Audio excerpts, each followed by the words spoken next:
Boa tarde. Boa tarde. Então, uma alegria enorme estar aqui. A gente está hoje no espaço de cocriação da BCH, no projeto coordenado pelo Edvander Pires e a Joana Páscoa, no âmbito do projeto Plurisaberes. Quero agradecer e, de pronto, já fazer minha autodescrição.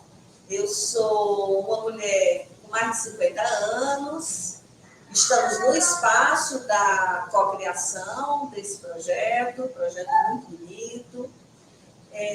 Estou usando uma camiseta branca de alça, uma calça preta, óculos de grau com armação, cor caramelo, tenho cabelos longos, na altura dos ombros, volumosos, um pouco alourados. E nós estamos aqui hoje com a turma da disciplina Prática de Educação Inclusiva, né? Prática de Ensino em Educação Inclusiva, da Faculdade, numa aula um pouco mais diferenciada, fora do espaço da nossa sala de aula, com um convidado especialíssimo, além dos estudantes que estão aqui com a gente, os graduandos da FACED, que vão se apresentando à medida que a aula for decorrendo, os debates e as intervenções, tá certo? Nesse espaço. A gente conta hoje com a presença do nosso convidado especial, professor Alexandre Ribeiro da Silva, tá certo? Professor Alexandre é professor da Secretaria de Educação do Estado do Ceará. Ele trabalha no município de Itauá, Ceará, e desenvolve suas atividades profissionais na Escola Luzia Araújo de Freitas.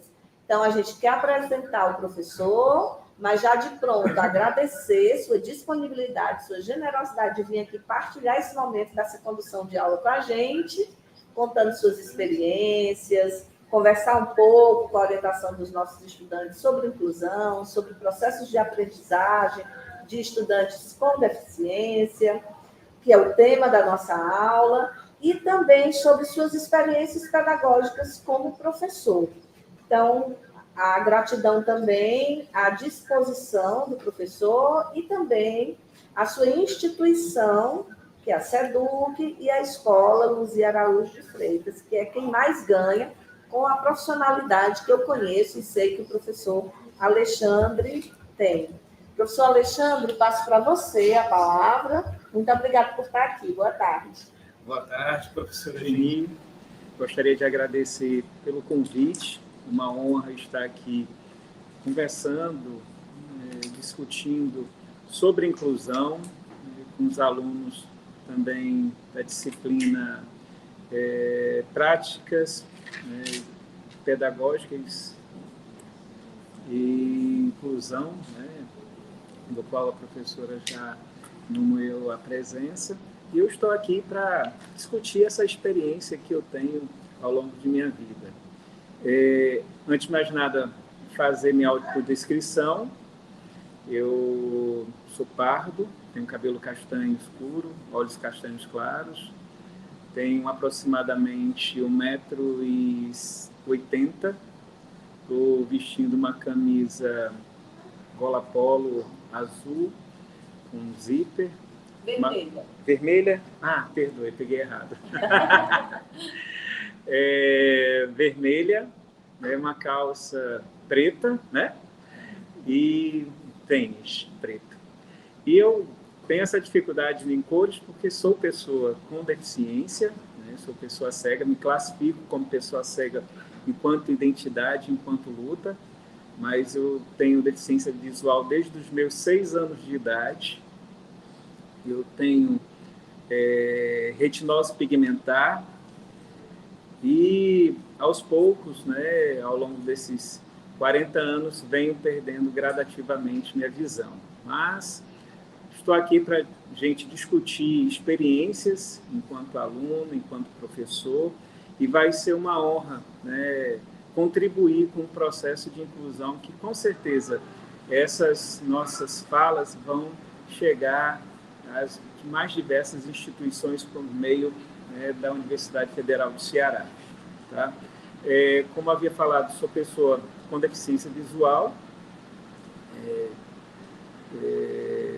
apresentou com 6 anos de idade, sou das camadas mais populares da sociedade, nasci no Rio de Janeiro e, ao identificar minha deficiência visual, que foi exatamente por meio de uma professora que percebeu, a importância da professora perceber o aluno, que eu sentava lá no final da sala e fui me aproximando, até um dia me levantar e tentar visualizar o quadro.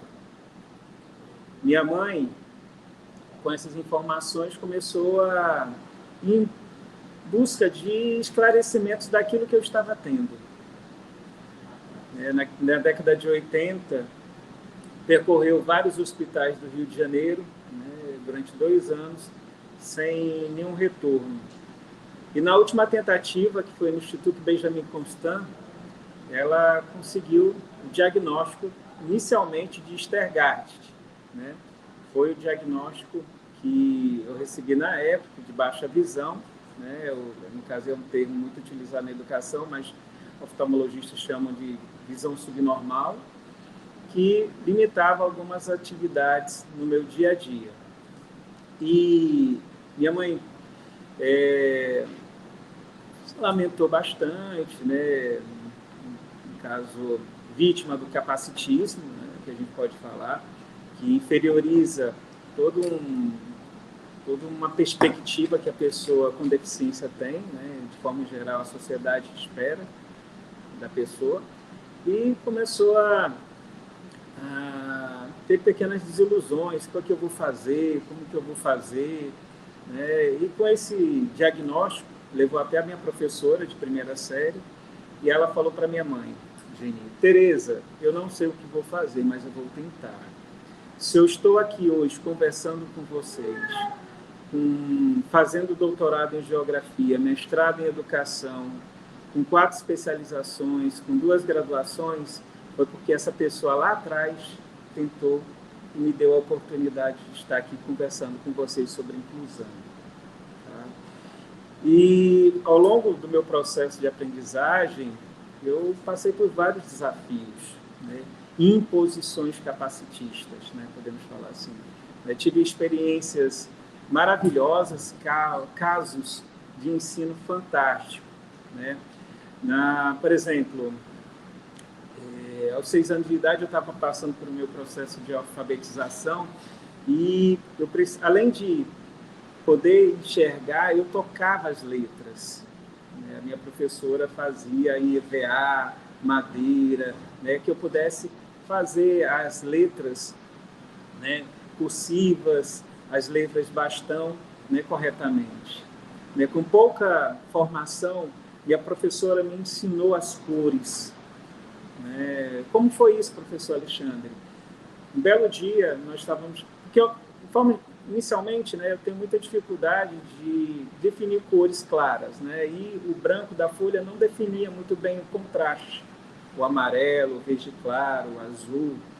E essa professora, vendo que eu não ia ter êxito, criou uma metodologia, acho que de um acaso. Nós estávamos passando por uma construção na escola e, consequentemente, ela observou um rapaz lixando. E ela pediu essa lixa, do qual, em sala de aula, com giz de cera, a gente começou a conhecer as cores. Porque a lixa ela é fosca e ela facilmente dava o contraste das cores claras. Quer dizer, foram iniciativas simples que me tornaram hoje o profissional que eu sou, que tento trabalhar no meu dia a dia com a inclusão. Tive professores que, não havendo a possibilidade da informática, faziam ampliação dos textos, das contas, por meio de uma caneta piloto, uma caneta de tinta mais forte, mais visível. Professores que, na medida que escreviam no quadro, com giz, iam lendo. Professores que, nas aulas de educação física, porque o capacitismo está em todo canto, Como que o capacitismo atua aí nas aulas de educação física, por exemplo?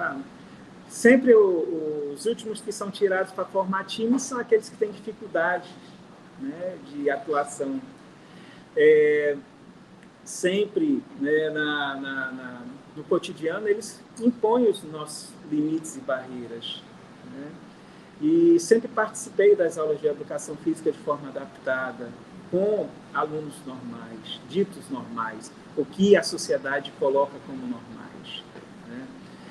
Enfim, tive experiências do cotidiano que meus professores souberam contornar a falta da visão, e acabaram construindo uma autoestima de perseverança, de insistência e persistência.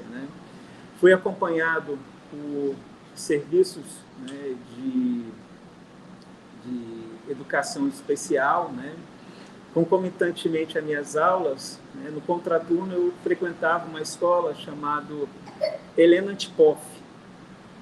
Nessa escola de Helena Tipoff eu tive estímulos dos meus resquícios visuais. Tinha atividades voltadas para desenvolver a minha baixa visão, a utilização desses resquícios. Tudo isso no período da educação infantil, ensino fundamental. Ensino fundamental 2 foi novos desafios. E sem muito amparo governamental, no que diz respeito a outras disciplinas, minha mãe, por livre punho, professora, pegava os cadernos dos meus colegas, passava a limpo os meus, porque na época a gente tinha muita dificuldade de acesso ao livro didático, e escrevia em 2 linhas as palavras, numa caneta mais forte, e posteriormente ela gravava em fitas de áudio. Eu acho que vocês não tiveram oportunidade de conhecer os gravadores da época, em fitas de áudio, BASF, TDK, para gravar e posteriormente ouvir, porque eu era filho de pais trabalhadores e eu não tinha como ter assessoria deles durante os momentos de estar em casa para as atividades escolares. Então, eu ela bolou essa ideia de gravar o áudio ou ficar escutando.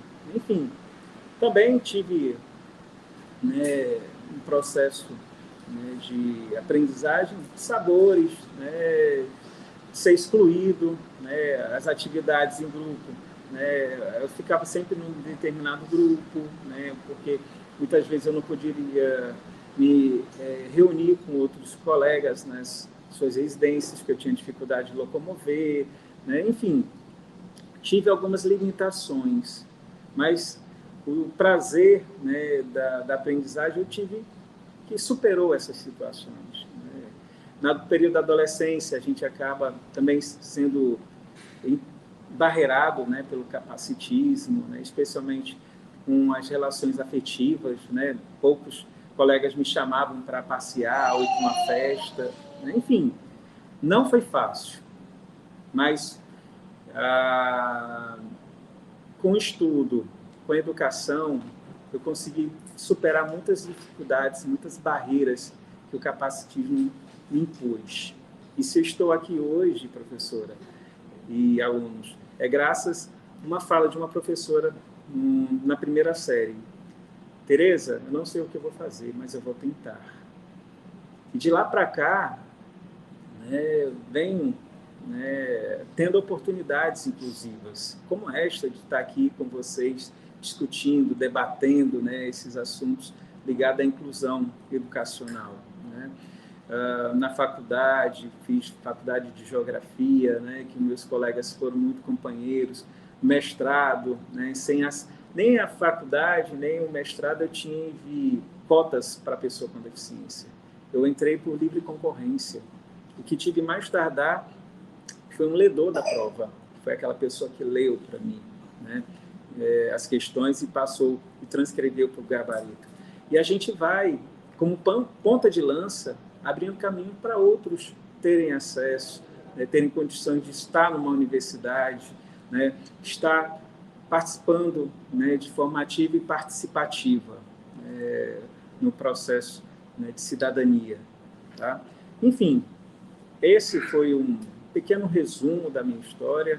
Eu gosto mais da interação da sala de aula, onde o aluno tira as suas dúvidas, contribui com as suas curiosidades, e eu estou aqui exatamente para contribuir com o processo de aprendizagem de vocês. Tá bom? Alexandre, muito obrigada.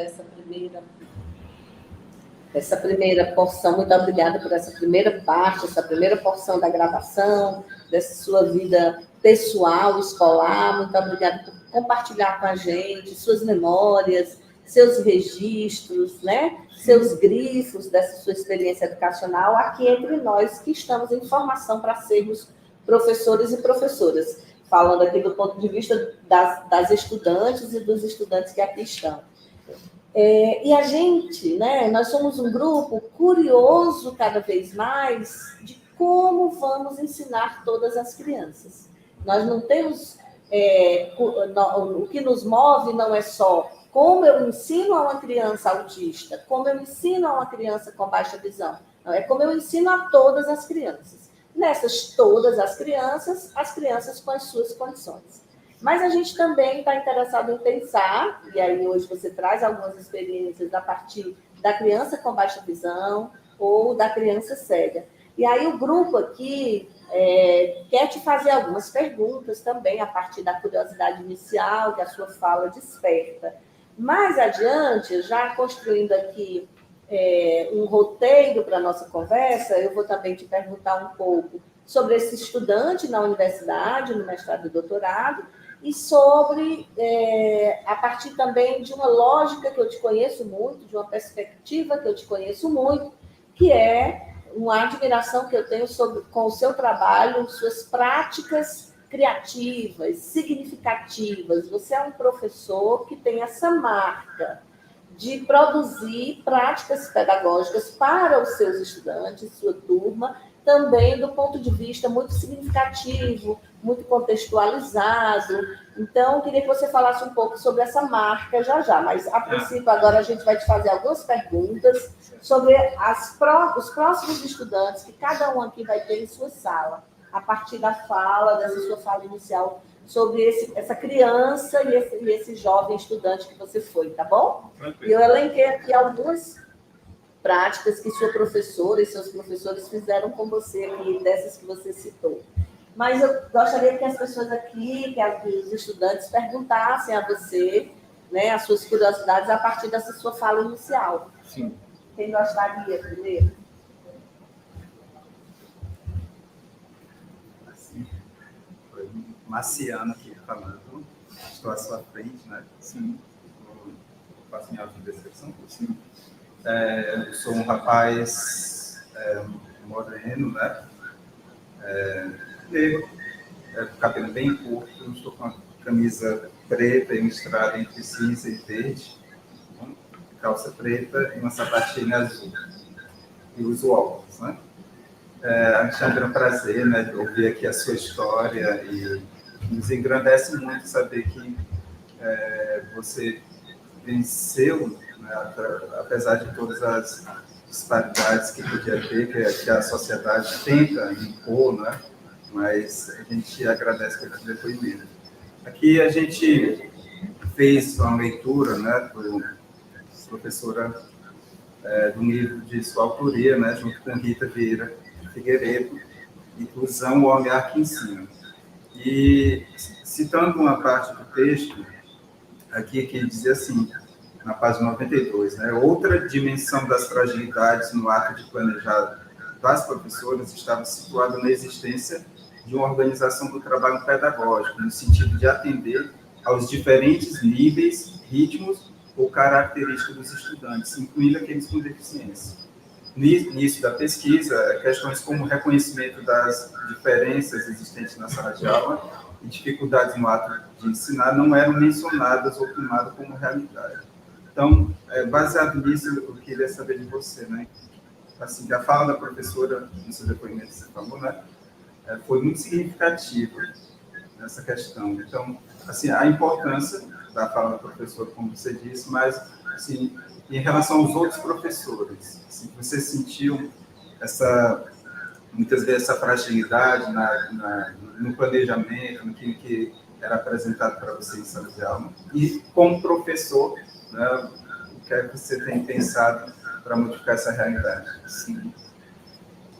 Muito obrigado pela pergunta, muito significativo a gente poder dialogar e contextualizar com experiências, né? Meus professores, né, eles têm uma perspectiva da deficiência de forma diversa, né? Alguns aceitam como diferença, outros não, né? E as práticas que eles adotavam comigo eram díspares, né? Eram diferentes.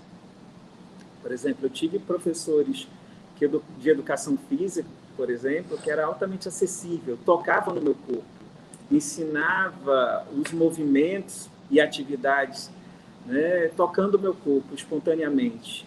Outros só condenavam, você está fazendo errado, cara. Eu falei, professor, me ajuda. E eu não conseguia ter essa ajuda, né? Professores que me colocavam para sentar do lado para acompanhar meu desenvolvimento no processo de leitura e escrita, e tinha outros que não se importavam. Então, infelizmente, as práticas eram diferentes, né? As práticas eram diferentes. Por quê? Porque para muitos era a primeira vez que estavam tendo uma pessoa com deficiência visual na sua sala de aula. Se a gente formos pegar a estatística, né, de quantas pessoas com deficiência realmente estão de forma significativa, isso começou a partir de 2008, né? Mais precisamente com a política de educação especial na perspectiva inclusiva. Boa parte desses alunos se encontravam em classes especiais, que, no caso da deficiência visual, em classes muito mais ligadas ao Instituto dos Cegos de seus estados, né? E eram poucos que faziam parte do ensino comum, tá bom? Na sala de aula comum. Então, para uns existia a realidade, para outros não. E eles talvez acreditavam que o processo de aprendizagem, né, que eles colocavam em prática deveria ser seguido de forma uniforme para todos os alunos, sem reconhecer que existem passos diferentes desse processo. Uns aprendem mais rápido, outros não. Outros precisam de adaptações, outros precisam de metodologias diferenciadas, outros precisam, né, de um acompanhamento mais próximo, né? E eu, né, enquanto aluno, e hoje fazendo essa lembrança das memórias, né, enquanto aluno e hoje atualmente como professor, eu percebo que eles não tinham a formação necessária, né, para atuar na diversidade. Então, isso é uma palavra-chave para você. Então, isso é uma palavra-chave para você. Sim. Atuar na diversidade é um mapa, um guia para orientar as atitudes, as práticas e os procedimentos dos professores em sala de aula. Sim. Um aprendizado que te fez muita diferença na vida escolar. Um aprendizado que me fez muita diferença. Show. Além, né, daquela que eu já contei, né, que foi das cores, aprender as cores com os meus colegas.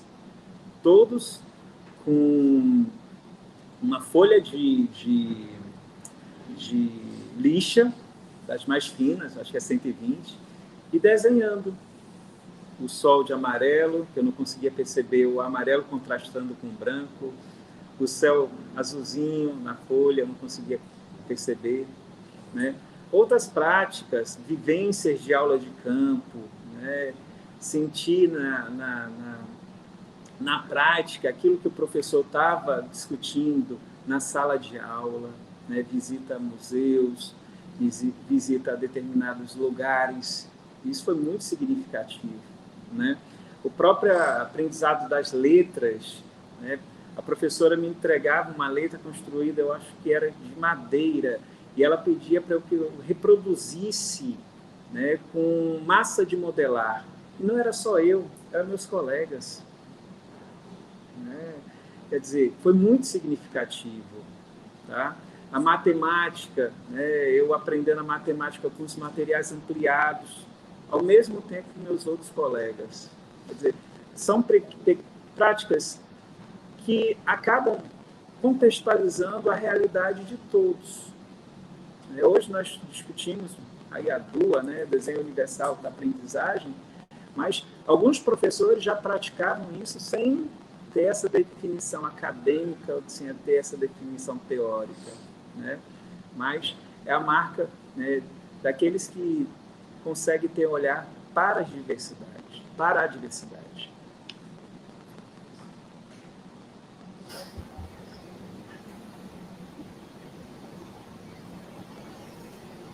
Bom, sou a Ana Vitória. Olá, Ana Vitória. Vou me autodescrever aqui. Eu estou usando um macacão preto com flores diversificadas, rosas, brancas, folhas azuis, amarelas, bem colorida, chamativa. Estou usando duas pulseiras no lado do braço direito e um relógio verde do lado esquerdo. Faço uso de óculos também, com armação preta. Tenho cabelos curtos e de cor preta também. Meus olhos também são pretos também. A minha cor de pele já é mais um branquinho pardo. Eu ia dizer um branquinho meio queimado, mas é pardo.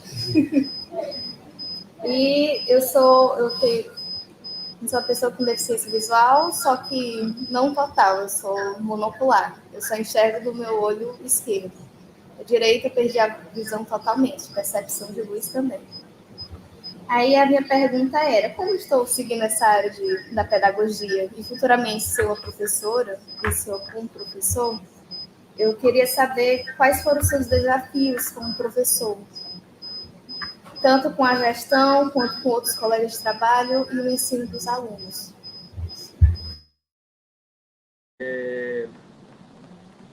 grandes desafios são aqueles que a gente está além da nossa condição física, né? Então, por exemplo, as dificuldades que eu tive foi a parte de secretariado, de planejamento, né, e leituras, né? Porque pelo fato de muitos materiais não estarem acessíveis digitalmente, eu preciso de alguém que faça a leitura. Eu preciso de uma pessoa para corrigir a prova, né, fazer a leitura para mim. E, consequentemente, preencher os diários, pode ser online, físico, mas tem essas dificuldades que os leitores de tela, por exemplo, não conseguiram superar, tá bom?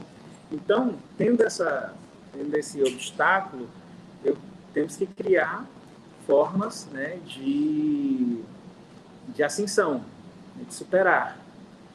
Então, eu tenho, né, eu chamo monitor, tá? Ana Vitória, né? Sim. Pronto, eu tenho monitores, né, que me auxiliam nessa parte. Eu tenho que separar um pouco dos meus recursos para remunerar essas bolsas, né, para que eles possam me auxiliar nessa produção que a minha visão acaba limitando, entendeu? Então, eu tenho que fazer uma leitura, né? Se não for de material que tem acessível digitalmente, aquele monitor naquele horário faz a leitura, faz o planejamento comigo, né? E, em contrapartida, né, eu acabo contribuindo com ele na formação deles, né? Porque a boa parte dos meus monitores são alunos da universidade, né? São alunos da universidade. Hoje são alunos da Universidade Estadual do Ceará, da UES, lá do campus de Itauá, né? Que, em certo ponto, contribui diretamente no trabalho deles, no caso, processo de planejar objetivos, conteúdos, metodologia, avaliação, né? E eles percebem na prática, né, esse desempenho enquanto eu professor, tá bom? Mas, passando disso, o limite ao céu, Ana Vitória, o limite ao céu. Com planejamento, com coerência, com determinação, a gente supera qualquer dificuldade. Ainda mais nós sendo docentes, certo? Que a gente, nessa atuação profissional, a maior autoridade que o professor pode ter é o conhecimento. Então, conhecimento a gente pode adquirir por vários e diversas metodologias e maneiras, né? Então, esse foi o desafio que eu tenho, né, de ter sempre um monitor, né, para me auxiliar, monitor, bolsista, enfim, essas nomenclaturas que a gente acaba trazendo à universidade para trabalhar junto com a gente. Então, professor Alexandre, tem uma pergunta pelo chat que eu vou ler para você. Certo. E logo em seguida, a Jéssica também vai fazer uma pergunta. Tá bom. A pergunta é da Aline Laís. Ela pergunta como foi sua caminhada do mestrado para o doutorado. Então, ela está nos acompanhando de um certo tempo em diante da sua fala, mas ela quer saber especificamente esse percurso do mestrado para o doutorado. Certo, tranquilo. Prazer. Aline, o nome dela, né? Aline Laís. Aline Laís, prazer. Minha caminhada, né, eu entrei no mestrado em educação pela Universidade Regional do Cariri. Não tinha ações afirmativas ainda, não tinha nenhum programa de cotas. Eu participei concorrendo nas vagas de livre concorrência, né, e, a princípio, eu fiz uma prova escrita, como demais outros concorrentes, né? Foi disponibilizado, né, um computador sem acesso à internet, que eu utilizei o DOSVox para produção do texto. Tendo êxito, né, eu frequentei as aulas como como se fossem as aulas da graduação, né, e sempre acompanhado por iniciativa própria de um monitor, né? Eu o professor pediu as leituras, a gente produzia os artigos, né, fazia esses artigos, entregava, normal, né? Claro, com auxílio de monitor. Esse monitor faz a construção intelectual por você? Não. Quem faz a construção intelectual sou eu. Então, ele faz o trabalho de digitar, formatar, colocar a citação de forma correta, né? Colocar na referência bibliográfica. E as disciplinas eu fui fazendo, né, como disciplinas, né, do cotidiano da universidade. As provas de... Eu tive provas de...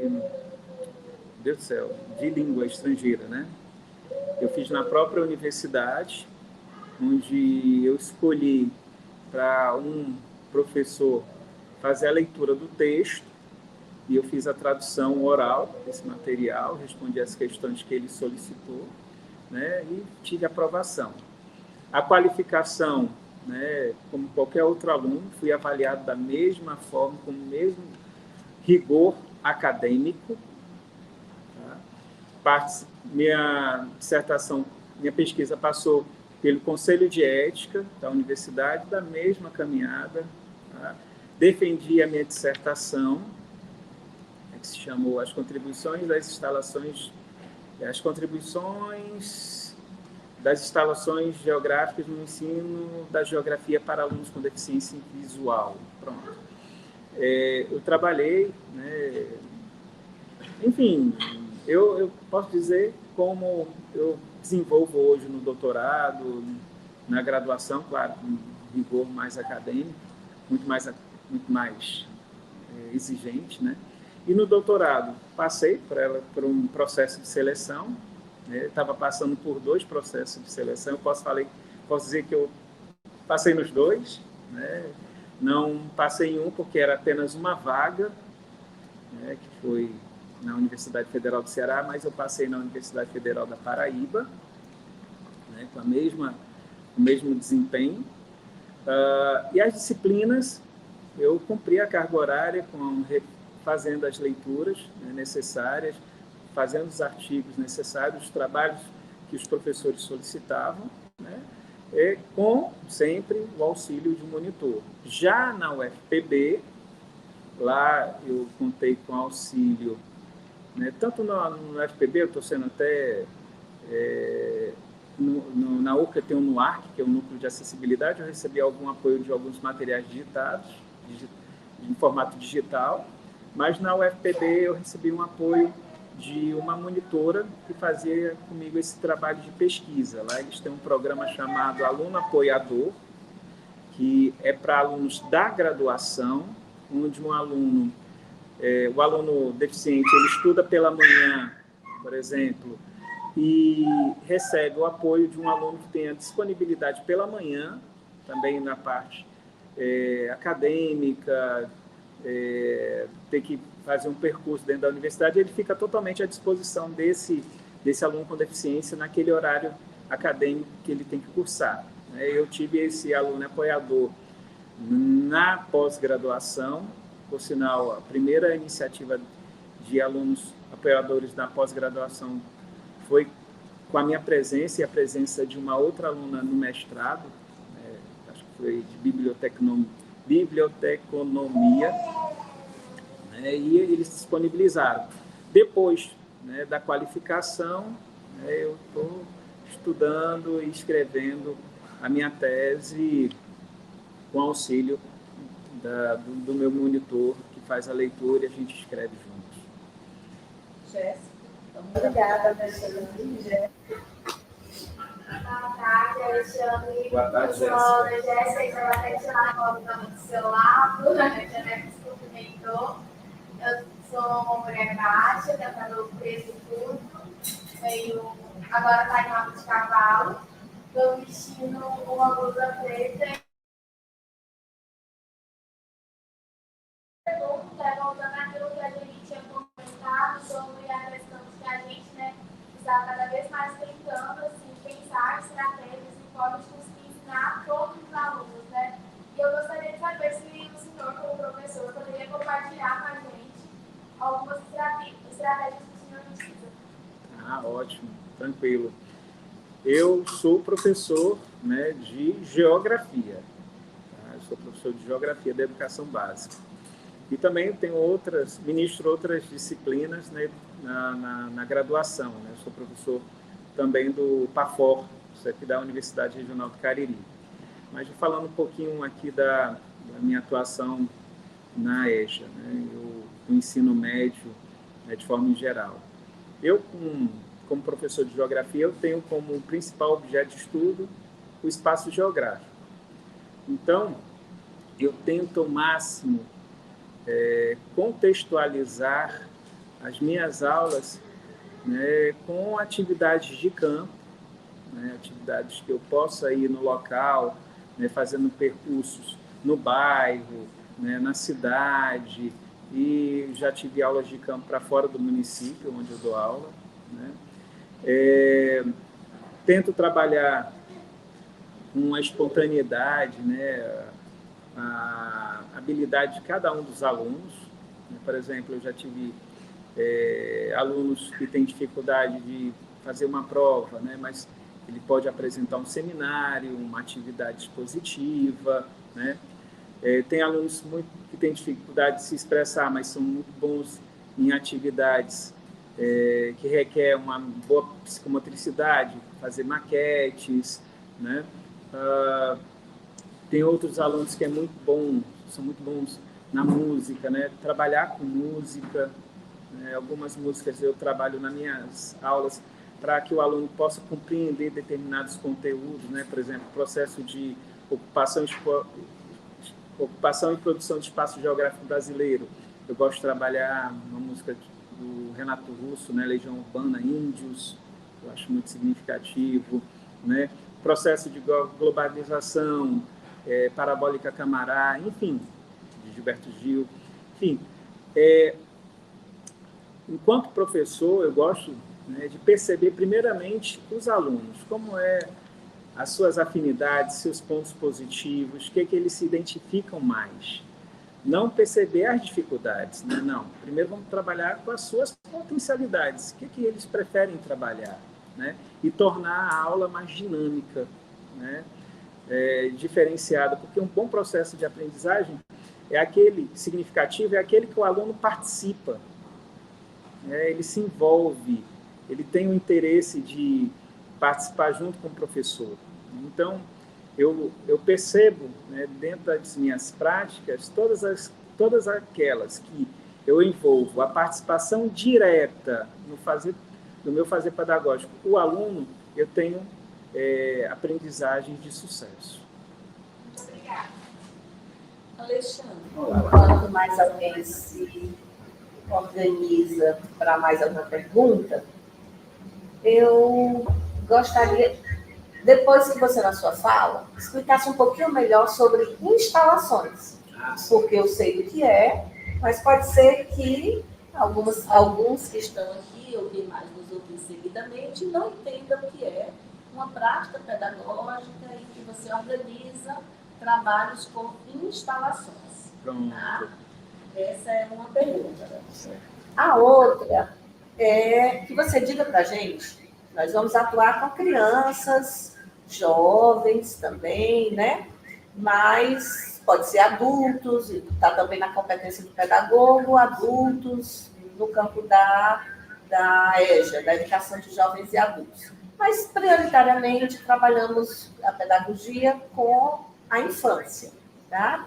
Então, pensar nesse nosso aluno inicialmente. Recebi na minha sala de aula, vai chegar a minha sala de aula, eu vou começar a minha sala de aula, uma criança com baixa visão ou uma criança cega. Que primeiras atitudes pedagógicas, procedimentos, você indica para a gente começar esse trabalho na sala de aula?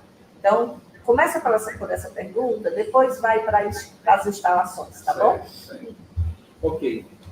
Primeiro de tudo, perceber que todos nós somos únicos, diferentes, e para todos nós somos especiais, né? Então, não existe receita de bolo, não existe um enlatado que você vai utilizar e vai servir para todas as salas de aula nos mais diversos contextos. Não existe essa situação. Primeiro de tudo, você saber a história, né, daquele aluno, né, com deficiência visual, né, seja cego ou com baixa visão, tá? Saber o que ele já sabe sobre o conteúdo que você vai explicar, quais são as suas experiências, o que ele tem no seu catálogo de experiências, né, da sua vida em respeito ao assunto que você vai trabalhar, tá bom? Primeiro, né, conhecer, né, a pessoa com deficiência. Segundo, perceber a sua potencialidade. O que ele pode, o que ele é potencial, né? Se ele tem mais potencialidade nas atividades que ligam à psicomotricidade, né, atividades com tecnologia, né, se ele tem facilidade de se expressar em público, ele é mais tímido, tá? Eu acredito bastante que você conhecendo o seu aluno e conhecendo a potencialidade que ele tem, aí você consegue avançar bastante. Por exemplo, minha potencialidade, eu acho que daí veio esse favorecimento, né, a eu ser professor. Eu sempre consegui me expressar em sala de aula, eu sempre tive, ou melhor, eu sempre tive espaço de fala, né, proporcionado pelos meus professores. Eles perguntavam aos outros alunos, quem sabe, mas tinha aquela pergunta que eles falavam, Alexandre, o que você compreende sobre, vamos dar um exemplo aqui, sobre a Amazônia? Alexandre, você compreendeu o que o seu colega disse, ou você compreendeu o que eu estou falando? Né? Sempre me deixar estar presente na sala de aula e ser parte integrante, né? Eu não ficar tratado como um coitadinho ou o absoluto. Não, ninguém pode fazer nada com o Alexandre. Não, eu vivenciei a vida de um aluno, como qualquer outro. Fui suspenso das aulas, fui bagunceiro também. Mas eu tive minhas participações enquanto aluno e que meus professores, né, contribuíram, né, me dando essa oportunidade, né?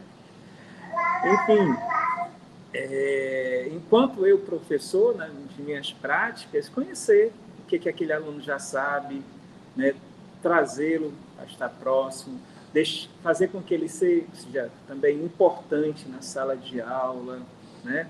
Quando você vê uma situação de exclusão, você atuar numa adaptação que congregue, né, a atuação de todos e a dele. Vou dar um exemplo disso aqui, por exemplo, numa aula, vamos lá, de uma atividade física. Meu professor sempre percebia que eu era um dos últimos a ser tirado no time, né?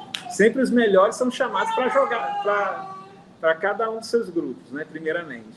Mas quem vai jogar no gol e quem vai jogar na linha, como chama, quem vai ir para o ataque, vai fazer defesa. Eu sempre era colocado no gol. Justiça, né? Um cego no gol, né? E o meu professor falava o seguinte, tudo bem, o Alexandre vai para o gol, mas só vale se chutar na pequena área. Chute à distância não vale. Se for chutar à distância, é gol para o time do Alexandre. E quem vai bater os pênaltis vai ser o Alexandre. Quem vai bater os laterais vai ser sempre o Alexandre. Quer dizer, eu estava presente, eu me senti importante também ali. E isso construiu a minha autoestima. Fortaleceu eu quanto indivíduo, quanto ser humano, e não abaixar a cabeça, ter a postura que eu tenho que ter, o discernimento, né? E a respeito de instalação, professora, eu conheci um professor, né, professor doutor Emerson Ribeiro, que trabalha, né, uma metodologia de ensino chamada instalação geográfica, onde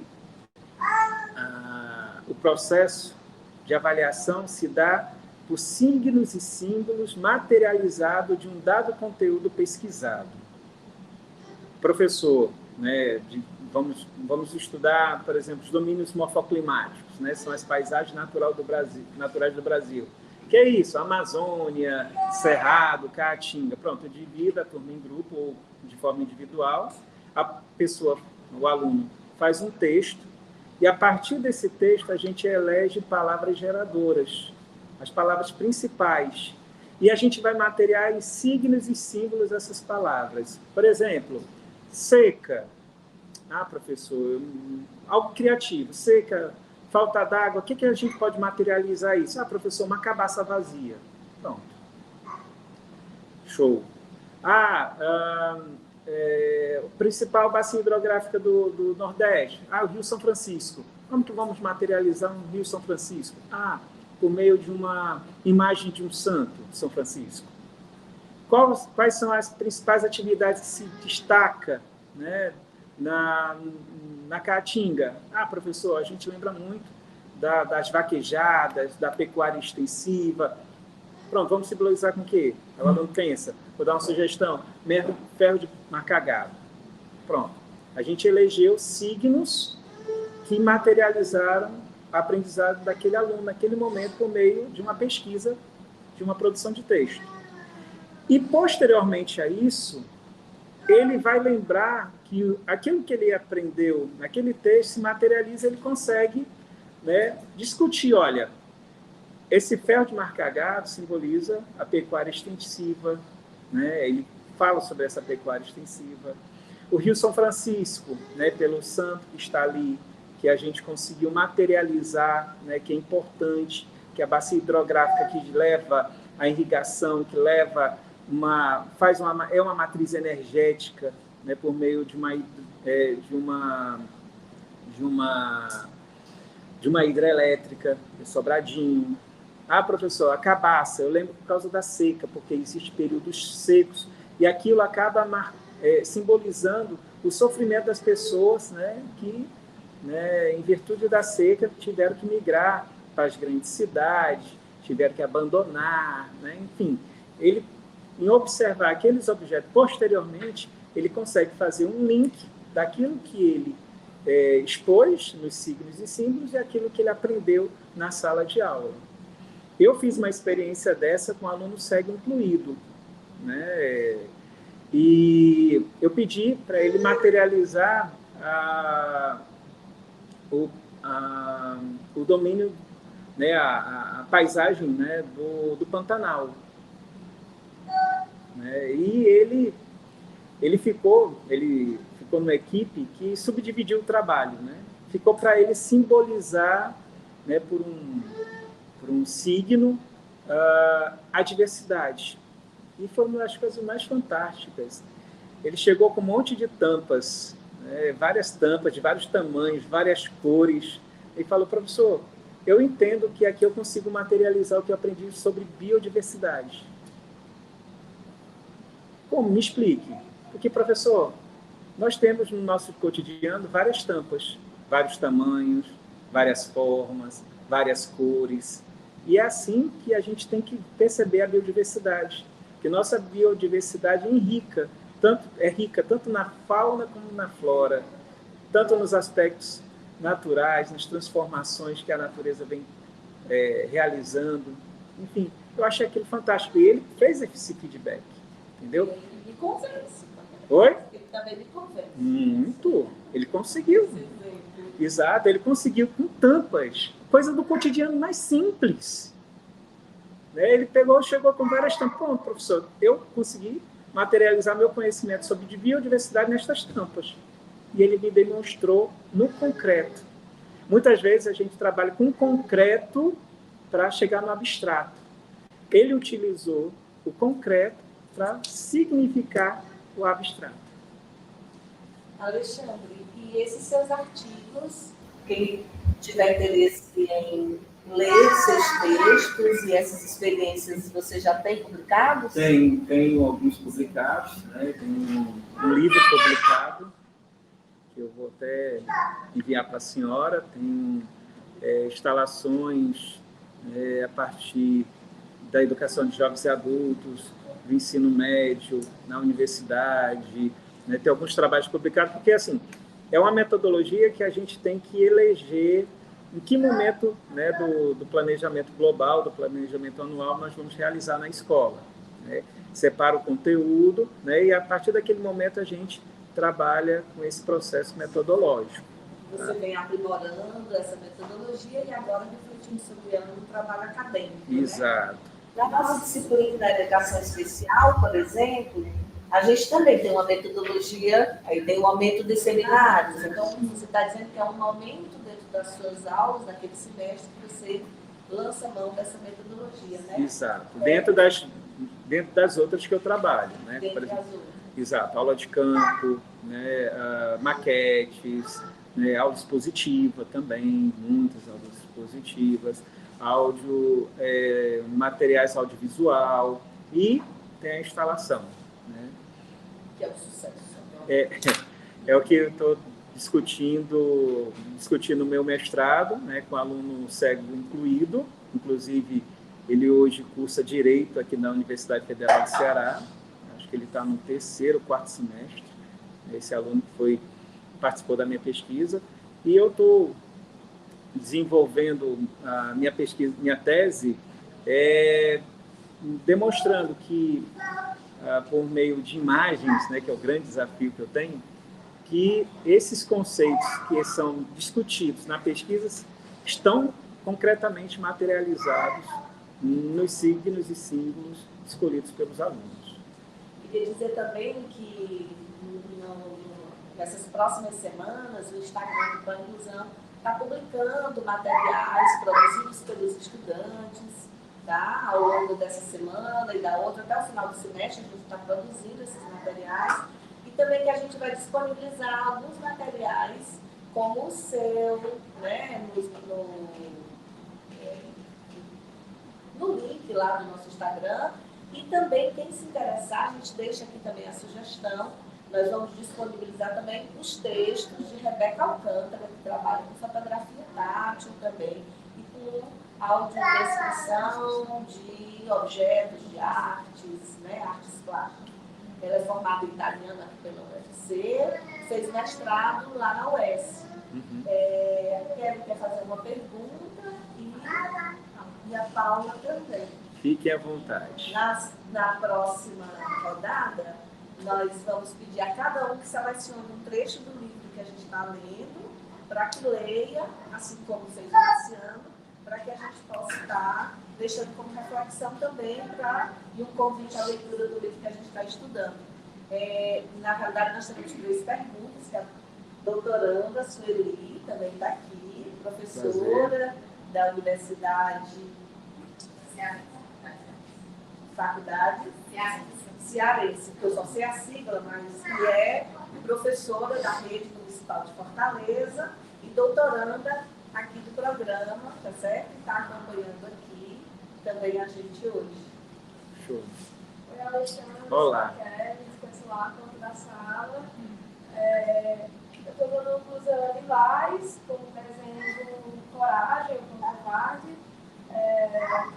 uma calça preta, uma sandália bege, sou parda, tenho olhos claros, olho na vida, olho na castanha, tenho o cabelo cacheado no ombro. A gente escutou sobre o ponto positivo dos professores que você passou, de como você se sentiu incluído. Eu gostaria de saber também se houveram aqueles que te excluíram, como os seus colegas, né, nas aulas de educação física, aqueles professores que não sabiam lidar com a sua aprendizagem, o seu modo de aprender. Como você viu também essas questões? Sim, perfeito, Rebeca. Rebeca, né, teu nome? Perdoe, Kelly, perdoe. Kelly, sim. E a exclusão pior, sabe qual é? É a silenciosa. Fingir que você não está sendo visto. Colocado de lado, né? A professora ou o professor não perguntar o que você está aprendendo, o que você entendeu, quais são as suas dúvidas. Sobrepor a sua voz, no intuito mesmo de calar. É muito doloroso isso. Tá?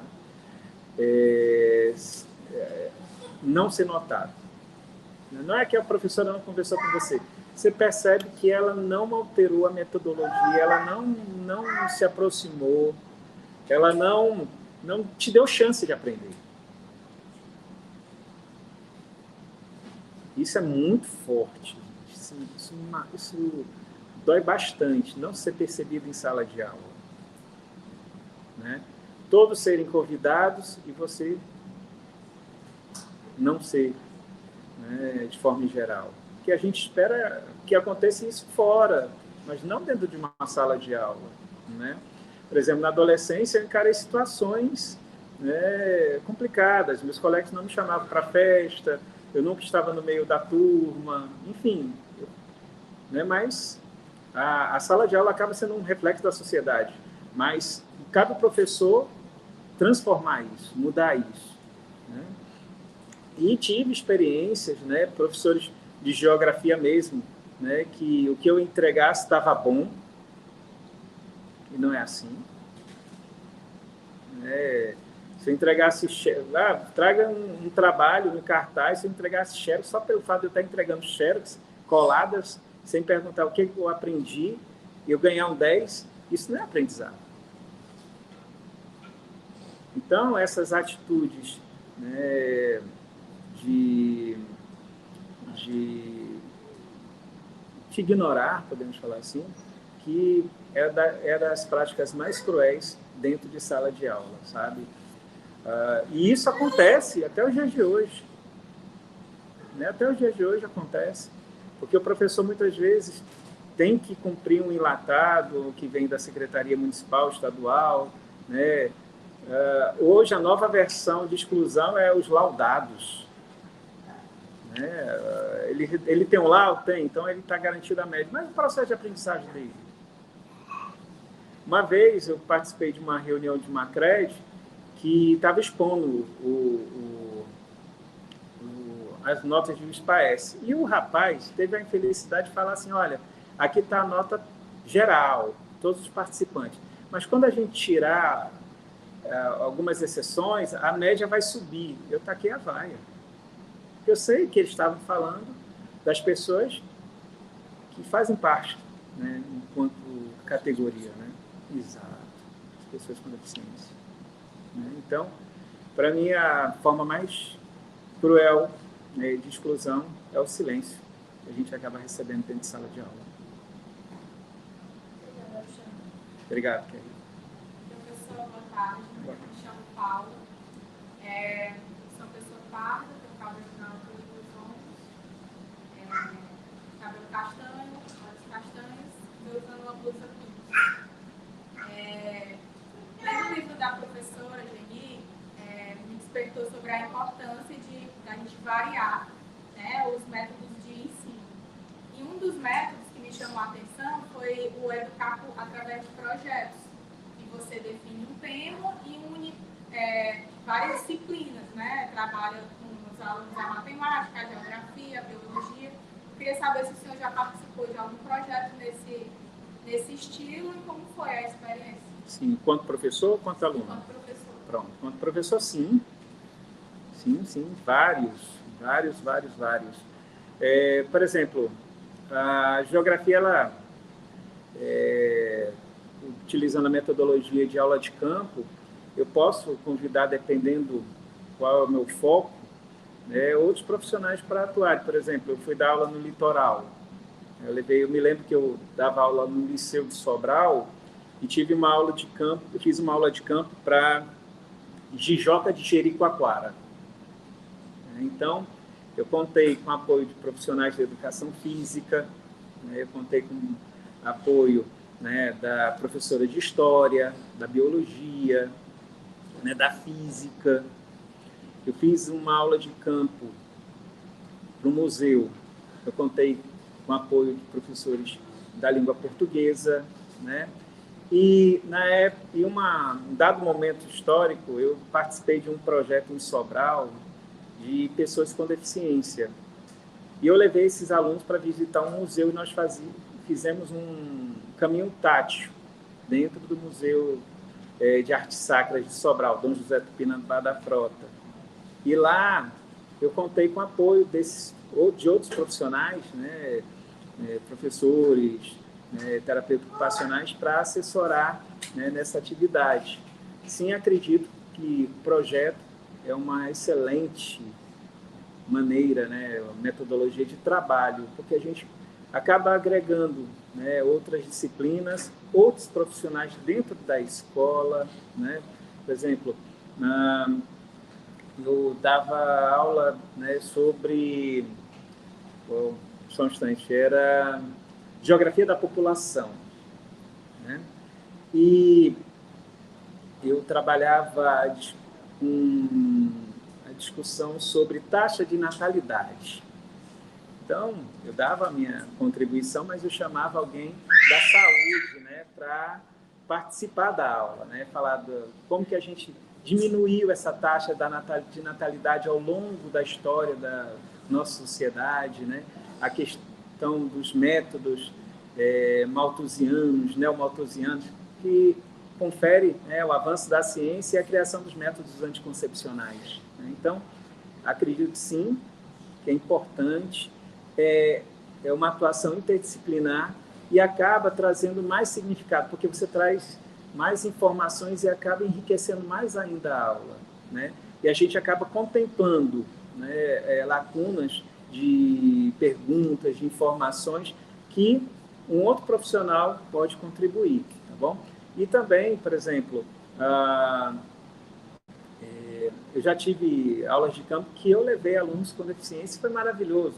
Também chamei a professora do AE, né, para participar, enfim. Né, e eu, atualmente estou experienciando, né, uma metodologia, não é nem uma metodologia, uma forma de me comunicar com o aluno surdo que eu tenho lá na escola, sabe?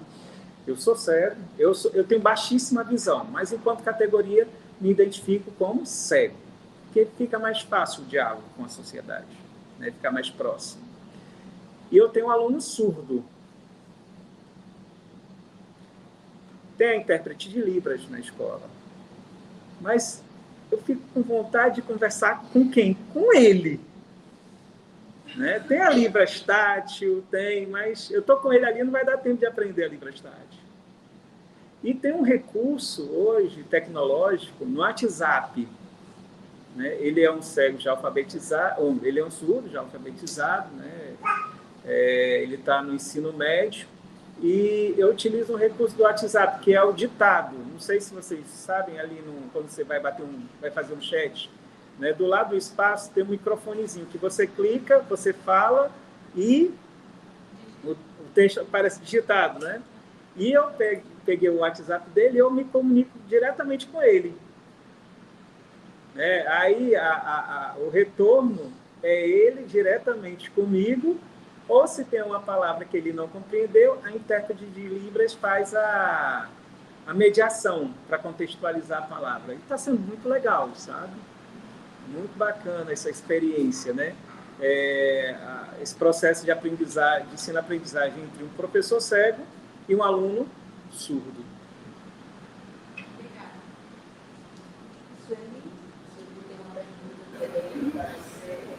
Daqui a pouco a gente já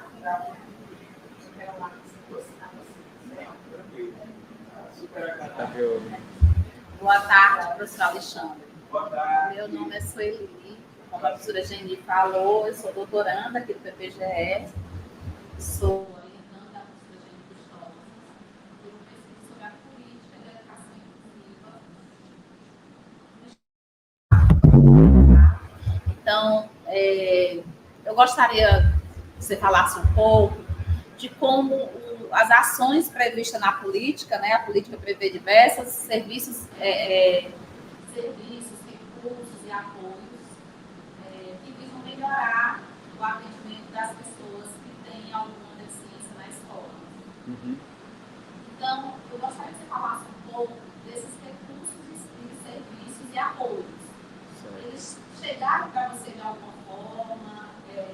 Você se beneficiou de algo desse tipo durante a sua escolarização, curso superior ou hoje na docência?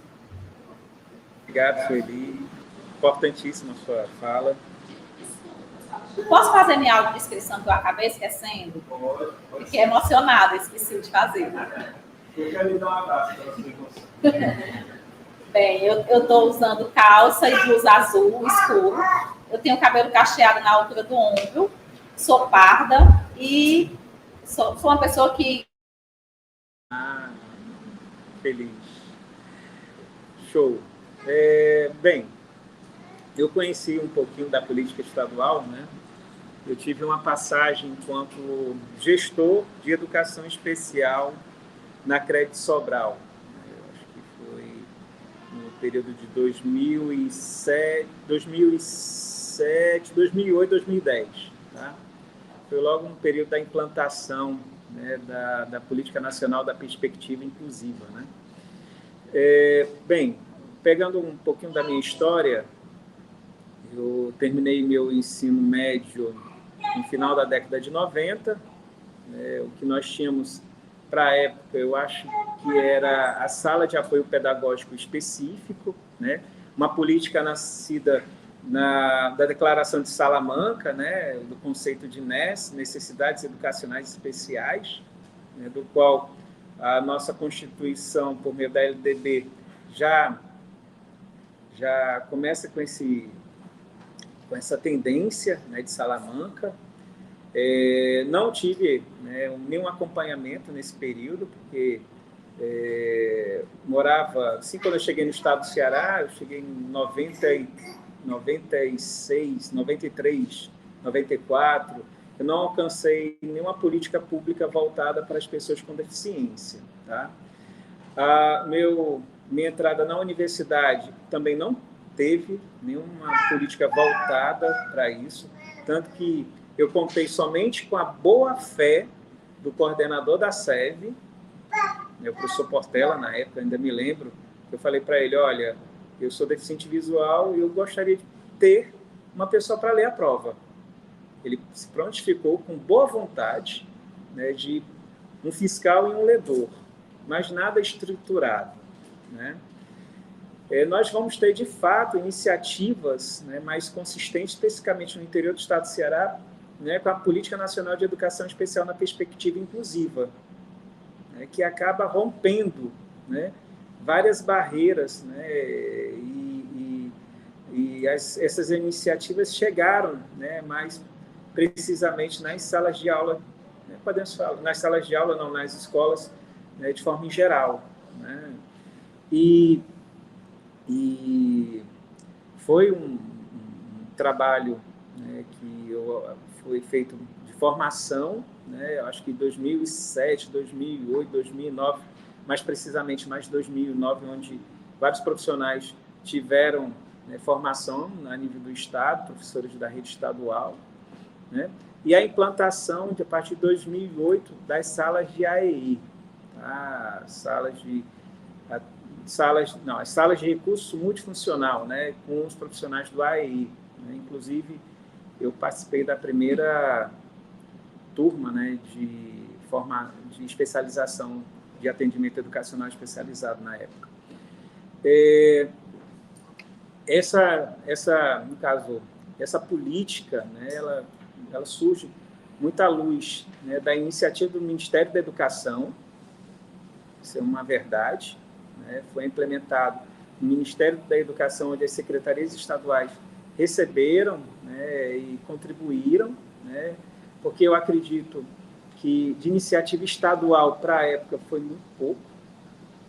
Né, a partir daí que começou a ter, né, os alunos começaram a ter esse apoio dentro da escola, tanto com as salas tipo 1, tipo 2, né, salas de recurso, né, tipo 1 e tipo 2, que o tipo 2 eram salas, se eu estiver errado, Sueli, você me corrija, destinadas para pessoas com deficiência visual.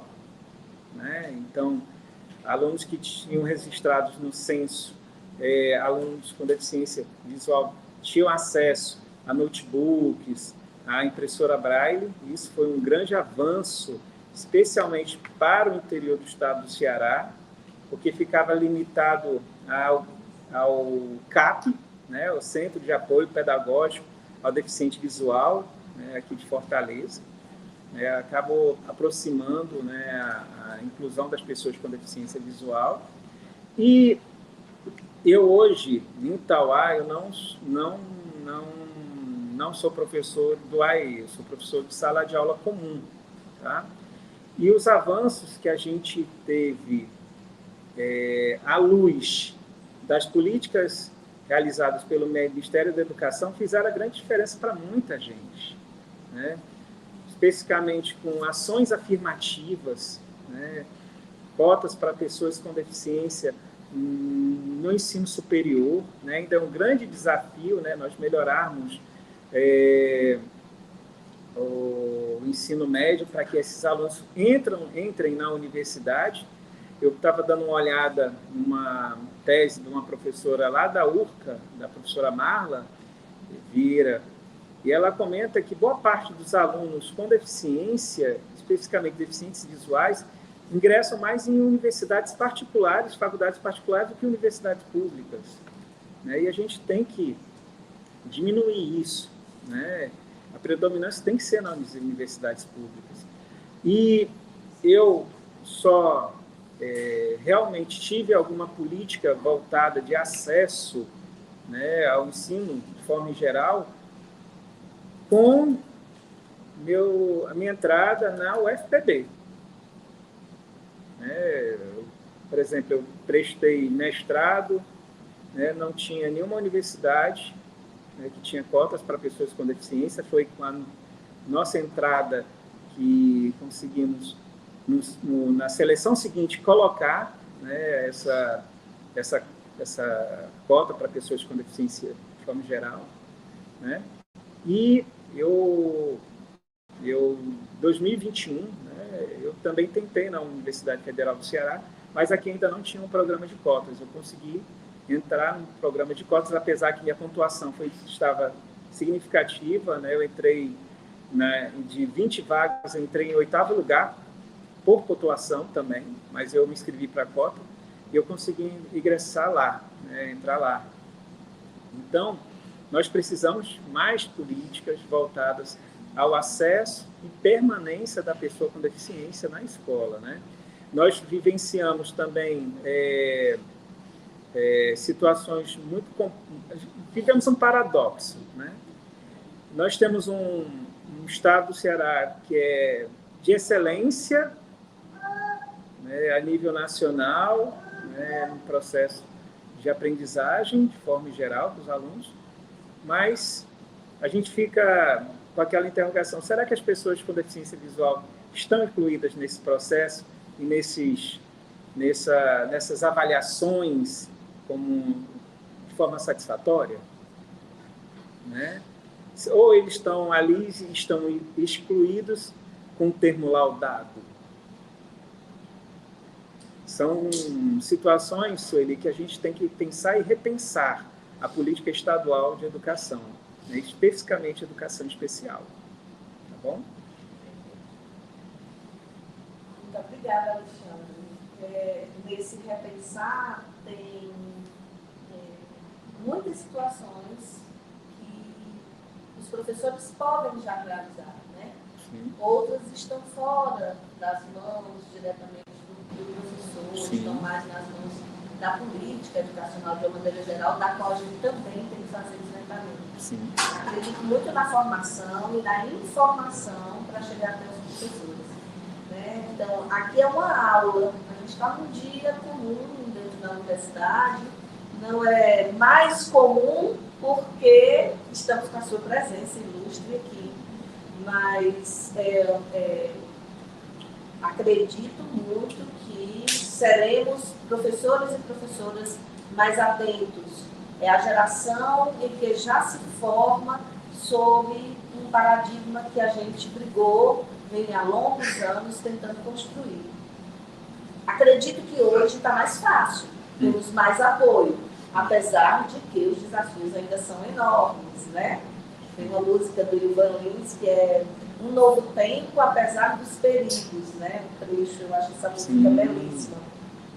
Nós vamos dar uma rodadinha de citações do livro que a gente leu, cada um tirou várias citações para compor seus artigos da disciplina, mas a gente vai destacar cada um vai destacar um para você, tá bom? Tá bom. De presente agora nessa leitura coletiva que a gente está fazendo aqui com você. E eu faço algum comentário sobre? Então, assim, a gente vai fazer uma rodada de encerramento, mas certo. sinta-se à vontade.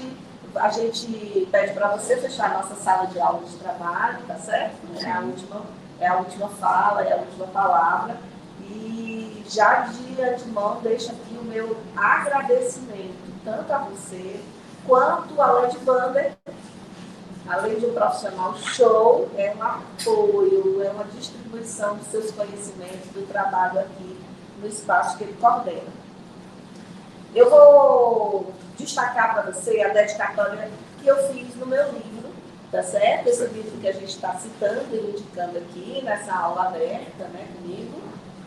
E eu vou ler a dedicatória de uma maneira na íntegra, do jeito que ela está no livro, e faço também um convite, né, que possa essa leitura aos outros profissionais, aos outros leitores que tenham acesso, que possam fazer sentido e significar bastante, usando as duas palavras que estão, né, palavras-chave do seu doutorado e que a gente acredita que é um grande orientador de práticas pedagógicas, né? Elas precisam fazer sentido e significado, né? Para produzir significado. Então, eu dediquei meu livro às crianças, aos jovens e aos adultos com deficiência, por suas lutas históricas e conquistas em prol de uma sociedade melhor, inclusiva e equânime. Às professoras e aos professores que acolhem todos os seus estudantes e assumem o paradigma inclusivo como ética pedagógica e humana. Às educadoras, gestores e demais profissionais de uma escola onde eu produzi, né, o meu trabalho de tese, mas essa dedicatória hoje são a todas as escolas desse Brasil, né? Principalmente as nossas escolas públicas. A todas essas escolas que protagonizam um trabalho cotidiano de investigação em docência. Toda docência investigativa e toda docência com compromisso, para mim, é uma docência inclusiva. Agradecemos por aceitarem a proposta inclusiva, pelas inquietações e desestabilizações que a gente sabe que ela produz em nossas vidas pessoais e profissionais. E agradecemos a todos os professores que, abraçando essa educação inclusiva, estão também se disponibilizando ao novo e à mudança. Você falou isso, né? Em uma das suas falas, você disse: se não produz mudança, não tem inclusão. Chegada de todos os alunos, e principalmente um aluno com condições que precisam ser atendidas, é preciso se colocar aberto ao novo e à mudança. Então, eu ofereço a todos os professores um respeito, admiração e uma sincera gratidão por sua docência inclusiva. Né? E eu também deixo extensivo aqui a você.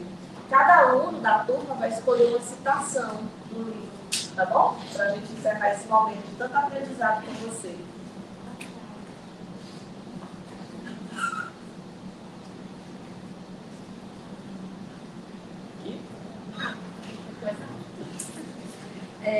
Escolhi na página 91, que diz assim: assumir e realizar a prática pedagógica em uma orientação inclusiva se constitui em uma parte significativa, fomentar estratégias didáticas e procedimentos que repercutam na aprendizagem de todos os estudantes, bem como nos assumir como educadores na autoria da nossa própria ação docente.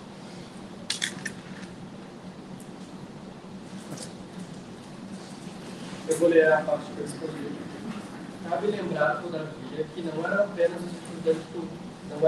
os estudantes com deficiência que pareciam não ser levados em consideração no planejamento, em suas diferenciações de nível de conhecimento, de ritmos e de tempo de aprendizagem, pois esse procedimento também não era destinado aos demais estudantes da sala de aula e, portanto, as ações educativas devem ser intencionalmente planejadas com o intuito de promover o acesso, a aprendizagem, a permanência e a viabilização da convivência escolar com as diferenças.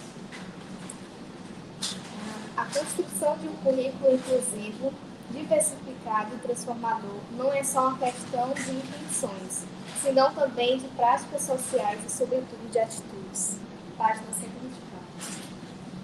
A oportunidade quando se trata de seres humanos não existe, pois nenhum sujeito é igual ao outro. Portanto, impossível uma sala de aula homogênea. Todos os sujeitos têm ritmos, interesses, desejos, concepções de mundo e formas de aprender diferenciadas, independentemente da presença da deficiência. Página 112. Página 92. Cabe lembrar, todavia, que não eram apenas os estudantes com deficiência que pareciam não ser levados em consideração no planejamento. Sua diferenciação de nível de conhecimento, de ritmos e de tempo de aprendizagem, pois esse procedimento também não vai deixar os demais de atenção de Página 24. Uma pessoa não é diferente de outra porque apresenta uma deficiência. Ela é diferente simplesmente pelo fato de existir. Logo, a exclusão escolar não pode se respaldar na existência da deficiência como um atributo, nem no mito da homogeneidade, porque ela não existe. Na página 94, diz assim: nesse sentido, para que se possa implementar uma prática pedagógica de atenção às singularidades dos estudantes, é imprescindível proceder a uma reconfiguração do espaço, do tempo e das interações sociais estabelecidas na sala de aula.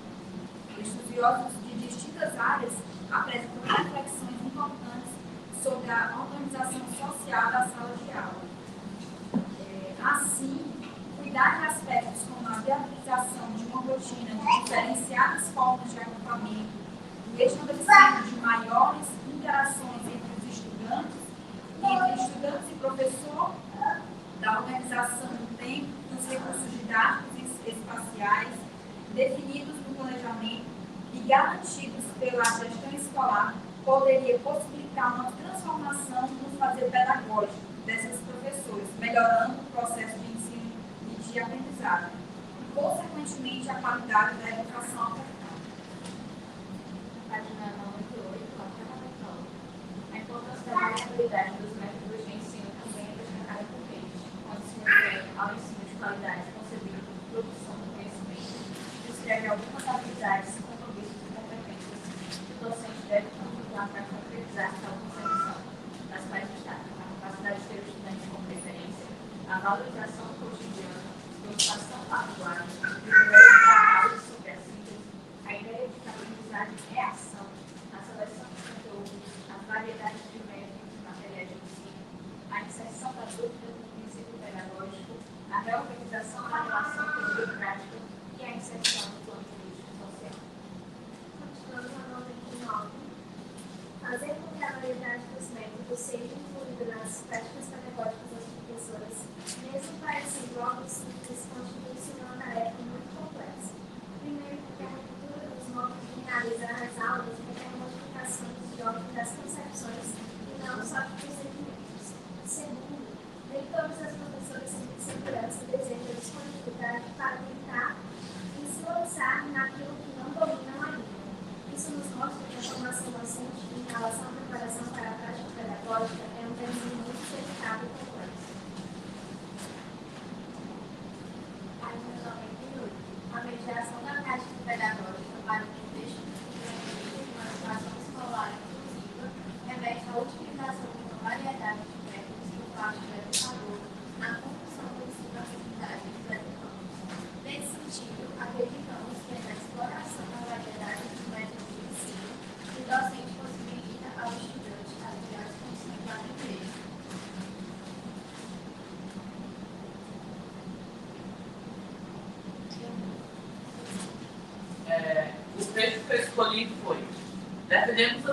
a possibilidade de que cada escola possa tornar uma instância informativa para os seus professores, para os seus profissionais. Um ambiente propício à reflexão, ao estudo, à socialização de ideias e à tomada de decisões, em que todos assumem o caráter da mudança, necessária de acontecer em sua realidade concreta. Não podemos perder de vista a necessidade de escolas e professores revisarem suas dificuldades, revisitarem suas práticas constantemente, renovarem valores e sentimentos ético-pedagógicos, no exercício do compromisso político que a docência requer. Parte de atenção. O meu tá com o Alexandre.